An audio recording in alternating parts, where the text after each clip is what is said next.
আমাদের এই দেশ ভারতের নয়, ভারতের আধিপত্য থাকবে না, এখানে পিন্ডির আধিপত্য থাকবে না, এখানে কোনো মার্কিন আধিপত্য থাকবে না, কোন পরাশক্তির আধিপত্যের ক্ষেত্র এই বাংলাদেশকে আমরা কোনোভাবেই হতে দিব না।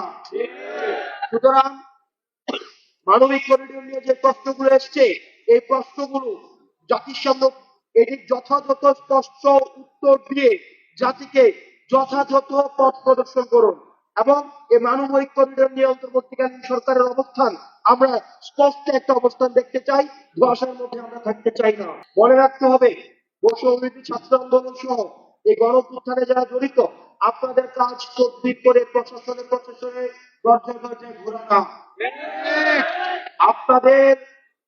আপনাদের প্রতিনিধি হিসেবে, এই গণঅভ্যুত্থানের প্রতিনিধি হিসেবে দুইজন ছাত্র উপদেষ্টা রয়েছে। আমরা আপনাদেরকে অনুরোধ করব যাতে করে আপনাদের বিরুদ্ধে কোন ধরনের নেতিবাচক মতামত দেওয়া যায় বা মন্তব্য করা যায় এমন কোন কর্মকাণ্ডে আমরা কখনোই জড়িত হব না। সেজন্য প্রশাসনকে বা স্থানীয় সরকারকে যদি আমরা কোনোভাবে সহায়তা করতে পারি আইন শৃঙ্খলা রক্ষা করার ক্ষেত্রে, আমরা আইন শৃঙ্খলা রিস্টোর করার ক্ষেত্রে তারা যদি আমাদের হেল্প চায় তাইলে আমরা হেল্প করব, নচেত আমরা কোনো কাজে ইন্টারফেয়ার করা থেকে বিরত থাকবো।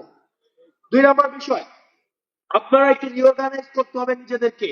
আপনারা শিক্ষা প্রতিষ্ঠানগুলোতে যান, সাধারণ মানুষের কাছে যান, তাদের কি প্রয়োজন সেটা শোনার চেষ্টা করেন।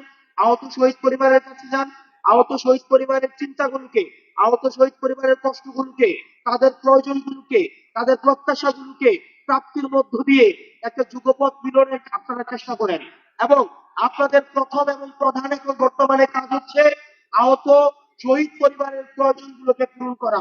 2 নম্বর, বিচার এবং সংস্কারকে যাতে ত্বরান্বিত হয় সেই দাবিগুলোতে নিয়ে আপনাদের কথা বলা। দুঃখজনক বিষয়, আপনাদেরকে যখন দেখি বা আপনাদের বিভিন্ন বিষয় যখন আমাদের কাছে আসে যে আপনারা বিভিন্ন বিষয়ে হয়তো সবাই না, কিছু কিছু মানুষ নিজ স্বার্থ হাসিল করার জন্য এই কাজগুলো করছেন, তখন এই বিষয়গুলোকে আমাদেরকে অনেক বেশি আশাহত করে। আপনারা এই বিষয়গুলোতে সচেতন থাকবেন। সর্বশেষ, আমাদের আগামী আর 26 দিনের মধ্যে এই অন্তর্বর্তীকালীন সরকার আমাদেরকে কথা দিয়েছেন যে 26 দিনের মধ্যে আমাদের জুলাই ঘোষণাপত্র দিবেন। আমরা এই বিষয়ে একটু ওয়াচফুল রয়েছি। আজ 26 কর্মদিবসের মধ্যে যদি জুলাই ঘোষণাপত্র না আসে এবং জুলাই ঘোষণাপত্রে যদি এই জুলাই ঘোষণাপত্রে আমাদের আকাঙ্ক্ষার প্রতিফলন না ঘটে, তাহলে কিন্তু আবার আমরা রাস্তায় নামতে বাধ্য হব।